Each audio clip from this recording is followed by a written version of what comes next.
पहले जब मैं राजनीति में नहीं थी तो मेरा काम होता था सोनिया जी और राहुल जी का चुनाव लड़ाना रायबरेली और अमेठी में।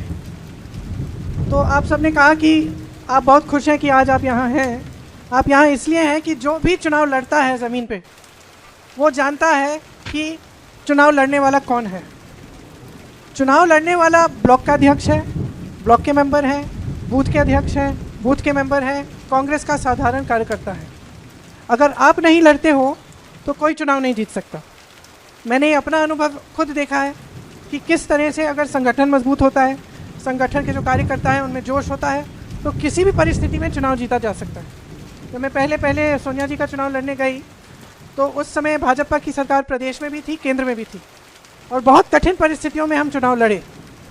उस समय ब्लॉक की कमेटियां भी नहीं थी। हमने रात में 3-3 बजे बैठकर ब्लॉक की कमेटियां बनाई, अध्यक्ष बनाई, लेकिन किस तरह से वो लड़े आज तक हम सबको वो चुनाव याद है। क्योंकि मुश्किल से मुश्किल समय में हमारे कार्यकर्ता हमारे लिए खड़े रहे, हमारे कार्यकर्ता हमारे लिए लड़े और उन्होंने दिखा दिया कि चुनाव हिम्मत से जीता जा सकता है। आज जो यहाँ की परिस्थितियाँ हैं वो मुश्किल हैं, कोई ये नहीं कह रहा है कि आसान है। आप खड़े हो, आप यहाँ हो, यही बहुत बड़ी बात है कि जैसे आपने कहा, आपका नाम क्या है?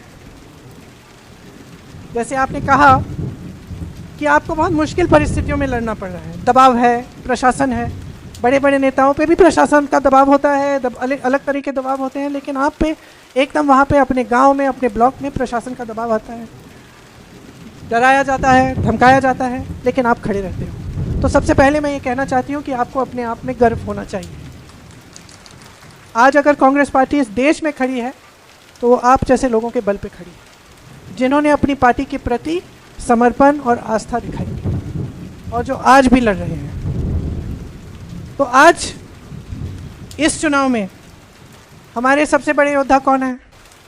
आप हैं। कहीं ना कहीं असम के हर नागरिक, हर व्यक्ति के दिल में ये बात है कि हमें वो असम चाहिए, उस असम के लिए दर्द है जो उनके आंखों के सामने खोया जा रहा है। कौन सा असम है वो? एक असम जिसमें सब एकता से रहते थे। कौन सा असम है वो? जिसकी एक सभ्यता, एक संस्कृति है, जिसको आपको बचाना है। वो असम है जिसमें आपकी ज़मीन आपकी है, आपके जंगल आपके हैं, आपकी नदियाँ आपकी हैं। और आज क्या हो रहा है आपके प्रदेश में? लोग चुप हैं लेकिन देख रहे हैं, देख रहे हैं कि भ्रष्टाचार हो रहा है। लोग चुप हैं लेकिन देख रहे हैं कि उनकी ज़मीन बड़े बड़े उद्योगपतियों को दी जा रही है। लोग चुप हैं लेकिन देख रहे हैं कि किसी को ठीक ढंग से प्रतिनिधित्व नहीं मिल रहा है, कि जितने वादे किए गए छठे शेड्यूल के आदिवासियों के लिए वो पूरे नहीं किए गए हैं। लोग देख रहे हैं लेकिन चुप हैं। तो एक बात आपको समझानी पड़ेगी, आपको जागरूक बनाना पड़ेगा लोगों को। यहाँ क्या रोज़गार मिल रहे हैं नौजवानों को? यहाँ छोटे उद्योग आगे बढ़ रहे हैं? यहाँ क्या नई नई चीज़ें बन रही हैं?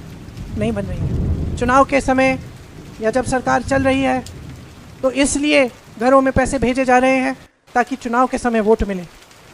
यहाँ कई महिलाएं बैठी हैं, हाँ शायद हर महीने कुछ पैसे आ रहे हैं या चुनाव आता है उससे पहले जहाँ भी भाजपा की सरकार है पैसे भेज देते हैं महिलाओं को। लेकिन उन 5 सालों में क्या उन महिलाओं को सुरक्षा दी? यहाँ पे अपराध बढ़ रहा है।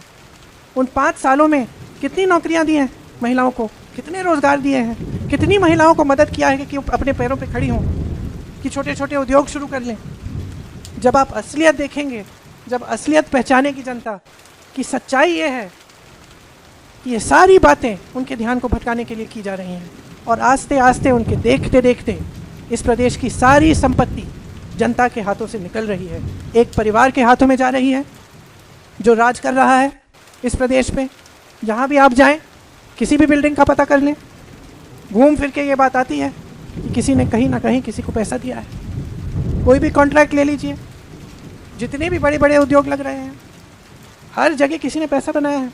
तो किससे लिया जा रहा है ये पैसा? जनता की जेब से जा रहा है।